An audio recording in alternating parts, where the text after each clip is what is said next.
गांव का नाम था रामनगर। एक शांत सुंदर गांव जहां लोग मेहनत से जीते थे।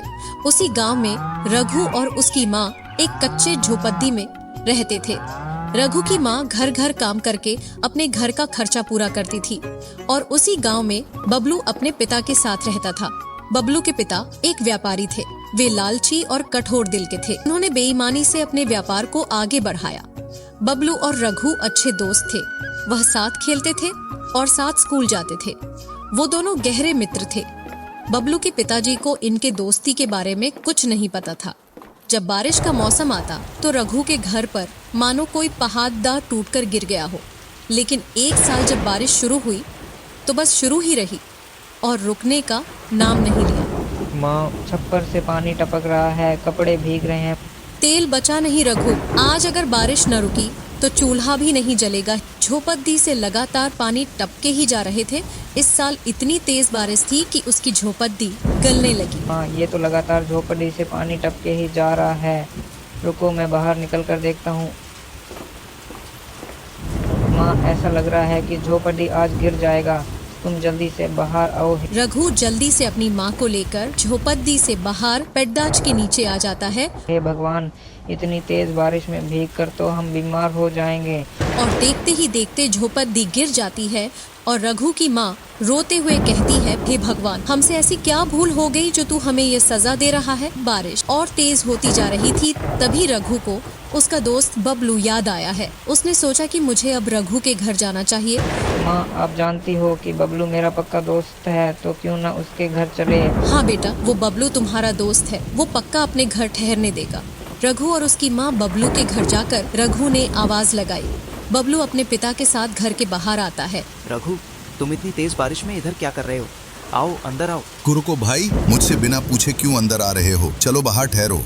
अरे पिताजी, वो मेरा दोस्त है, उसे अंदर आने दीजिए। देखिए भाई साहब, तेज बारिश के कारण हमारी झोपड़ी गिर गई। कृपया करके ठहरने दीजिए। तुम यहाँ बाबला, तुम्हें शर्म नहीं आती? तुम गरीब से दोस्ती करते हो। चलो अंदर जाओ। बबलू पिताजी से डांट खाकर घर के अंदर चला जाता है। देखो भाई, हमने गरीबों का ठेका लेकर नहीं बैठा है। चले जाओ इधर से। अपमानित महसूस करके पास के पेड़ीएच के नीचे चुप जाते हैं। फिर रघु ने सोचा पड़ोसियों से मदद मांगा जाए। उन्होंने बारिश में भीगते हुए पड़ोसियों से मदद मांगी, लेकिन किसी ने मदद नहीं किया। क्यों भाई परेशान कर रहे हो हमारे घर के अंदर रहने के लिए? हमने कोई ठेका ले रखा है क्या? ये गांव वालों कितने घमंडी, ये मुझे आज पता चला। जब इनके ऊपर कोई मुसीबत आएगी तब पता चलेगा। हाँ माँ, और उस बबलू की कोई गलती नहीं थी। सही कहा बेटा, बल्कि उनके पिता की नीयत ही खराब थी। बातें करते हुए अपने टूटे घर पर पहुंचते हैं। माँ, वो देखो, उस कोने में पानी नहीं पहुँच पा रहा है। अगर से वहाँ हम बैठेंगे तो नहीं भीगेंगे। रघु और उसकी माँ लाचार होकर अपनी टूटी झोपड़ी के पास आए कोने में बैठकर बारिश रुकने का इंतजार करने लगे। और थोड़ी देर में बारिश रुक जाती है। बारिश रुकते ही बबलू रघु से मिलने आया। रघु, मुझे माफ कर दो, मैं कुछ नहीं कर पाया। कोई बात नहीं, इसमें तुम्हारी कोई गलती नहीं थी। तुमने अपने दोस्ती की फर्ज निभाने की कोशिश की। तुम्हारी झोपड़ी तो टूट चुकी है, तुम अब कहाँ रहोगे? हाँ बेटा, हमारी झोपड़ी तो टूट चुकी है और न ही हमारे पास उतना पैसा है जिससे झोपड़ी की मरम्मत करवा सके। आंटी, ये पैसे ले लो, मेरी पॉकेट मनी है। इससे तुम्हारे टूटे झोपड़ी की मरम्मत हो जाएगी। मेरे दोस्त, मैं ये तुम्हारा एहसान कभी नहीं भूलूंगा। मैं एक दोस्त होने के नाते इतना तो कर ही सकता हूँ। बबलू इतना कहकर अपने घर चला जाता है। बेटा, बहुत जोर से भूख लगी है, पूरे दिन से कुछ खाया नहीं। हाँ माँ, मुझे भी बहुत जोर से भूख लगी है। मैं बाजार जाकर कुछ खाने के लिए लेकर आता हूँ। रघु बाजार चला जाता है। खाने के लिए समोसे और ब्रेड खरीदता है। रघु घर लौटते समय देखता है कि एक बुढ़िया पेड़दाच के नीचे बैठी है और रो रही है। रघु पास जाकर कहता है, दादी माँ, आप रो क्यों रही है और यहाँ अकेले पेड़ के नीचे क्यों बैठी है? बेटा, बहुत जोर की भूख लगी है। आज तेज बारिश के कारण मेरा चूल्हा नहीं जला। क्या तुम्हारे पास कुछ खाने के लिए है? हाँ दादी माँ, मेरे पास कुछ समोसे और ब्रेड है, इससे तुम्हारी भूख मिट जाएगी। रघु का दिल पसीज गया और कुछ सोचे समझे बिना खाना खाने को देता है। रघु ने पहले ही टूटे झोपड़ी के मरम्मत करने का पैसा और खाने का पैसा अलग कर लिया था। केवल उसके पास मरम्मत कराने का पैसा बचा। देखते ही देखते दादी माँ पूरा खाना खा जाती है। रघु सोचने लगा, अरे ये दादी माँ तो पूरा खाना खा गई। अब हम और हमारी माँ कैसे खाना खाएंगे? ये सोच ही रहा था कि दादी माँ कहती है, बेटा, मैं तुम्हारी स्थिति को समझ रही हूँ। ये लो, ये जादुई छड़ी तुम रख लो। मैंने सोचा था जो मेरी मदद करेगा मैं उसको छड़ी दे दूंगी। तुम इसके हकदार हो बेटा। ये छड़ी सिर्फ 4 वरदान को पूरी कर सकती है और ये छड़ी केवल सच्चे नेक दिल वालों के हाथ में सही काम करेगी। लालची बुरे दिल वाले पर उल्टा काम करेगी। इतना कहकर दादी माँ गायब हो जाती है। रघु एकदम से हक्का बक्का हो जाता है और बोलता है, लगता है आज भगवान ने हमारी सुन ली। रघु को खुशी का ठिकाना नहीं रहा और घर आकर अपनी माँ को सारी बात बताता है। सही कहा बेटा, ऊपर वाले ने हमारी सुन ली। तब रघु ने टूटे झोपड़ी के सामने छड़ी हिलाकर कहा, मेरी टूटी झोपड़ी एक पक्के माखन में बन जाइए और कुछ पैसे आ।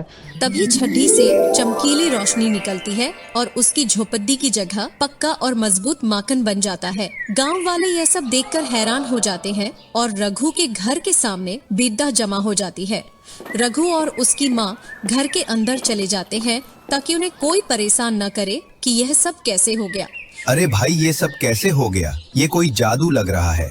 हाँ भाई, ये कोई जादू ही है। देखा नहीं, वो छड़ी हिलाते ही टूटी झोपड़ी से पक्का मकान बन गया। यहाँ घर के अंदर रघु की माँ कहती है, बेटा बहुत जोर की भूख लगी है, तुम इस छड़ी से खाने के लिए कुछ मांगो। हाँ माँ, मुझे भी बहुत भूख लगी, अभी मांगता हूँ। रघु छड़ी हिलाता है, उसकी इच्छा से छड़ी से रोशनी निकलती है और पकवान सामने आ जाता है। माँ और बेटा मिलकर बढ़े छाव से खाने लगते हैं। यह खबर पूरे गांव में फैल चुकी थी। ये बात बबलू के घर वालों को भी पता चल गई। बबलू के पिताजी के मन में लालच आने लगी। अगर से ये छड़ी मेरे पास आ जाए मैं दुनिया का सबसे बड़ा आदमी बन जाऊंगा। बबलू के पिता ने एक जबरदस्त प्लान बनाया और अपने साथ एक छड़ी सी लिया और बबलू को साथ लेकर रघु के घर की ओर निकल गया। इधर ये खाना खाकर उठे ही थे कि बबलू और उसके पिता घर पर पहुँचे। रुकी माँ, मुझे माफ कर दो। मुझे उस दिन तुम्हारे साथ ऐसा व्यवहार नहीं करना चाहिए था। रघु, आंटी माफ कर दो मेरे पिताजी को। भाई साहब कोई बात नहीं, ये सब तुम्हारे बेटे के कारण तो हुआ है। बबलू के पिता ये बात सुनकर सोच में पड़े जाते हैं। बैठो भाई साहब, मैं चाय बनाकर लाती हूँ। मैं आप लोगों के लिए पानी लाता हूँ। बबलू इस घर को देख ही रहा होता है। वह कितना सुंदर घर है ना पिताजी। बबलू के पिता छड़ी बदलते हुए कहते हैं, हाँ बेटा, घर बहुत सुंदर है। तभी रघु पानी लेकर आता है और पानी पीने को देता है। कुछ ही देर में उसकी माँ चाय लेकर आती है। तो ठीक है रोकी माँ, अब हम चलते हैं। इतना कहकर बबलू और उसके पिता अपने घर आ जाते हैं। पिताजी, आप चाय पीते ही घर चले आए, कुछ बात ही नहीं की। वो सब छोड़ो, ये देख, इस छड़ी को मैंने बदल दिया है। अब देख मेरा कमाल, मेरा घर एक महल बन जाए और मैं दुनिया का सबसे बड़ा अमीर आदमी बन जाऊं। तभी उसका उल्टा हुआ, उसका घर झोपड़ी में बदल गया और वो गरीब बन गया। बबलू, हे भगवान, मुझसे बड़ी गलती हो गई, मुझे माफ कर दो। ये सब देखते ही तुरंत रघु के घर जाता है और सारी बात बताता है। मेरे पिताजी लालच के कारण उनके साथ ऐसा हो गया। रघु, मेरे पिताजी की मदद करो। ये छड़ी केवल सच्चे और नेक दिल वालों के ऊपर काम करती, लालची और बुरे दिल वालों पर उल्टा काम करती है। रघु चालू, हम उनकी मदद करते हैं। बबलू रघु और उसकी माँ को अपने झोपड़ी के पास लताता है। उधर बबलू के पिताजी फूट फूट कर रो रहे होते हैं। मुझे माफ कर दो, मेरा घर वापस करवा दो। मैं अब जिंदगी में लालच नहीं करूंगा। बबलू, वो जादुई छड़ी लाओ। बबलू जादुई छड़ी लाकर रघु को देता है और सच्चे दिल से बबलू के घर को वापस मांगता है और बबलू का घर पहले जैसा हो जाता है। अंकल, अगर आपने कभी लालच किया तो यह घर फिर से झोपड़ी में बदल जाएगा। मैंने तुम्हें धोखा दिया, लेकिन तुमने मेरी मदद की। रघु, मैं तुम्हारा एहसान कभी नहीं भूलूंगा। अगर हम तुम्हारी तरह व्यवहार करते तो तुम ईमानदारी का कोई मोल नहीं होता और तुम कभी न सुधारते। तुम सुधर गए, हमारे लिए बहुत बड़ी बात है। उधर बारिश कम हो चुकी थी और स्कूल खुल गया था। रघु और बबलू दोनों साथ में हंसते खेलते स्कूल जाने लगे। यही एक छड़ी की 4 वरदान खत्म होती है।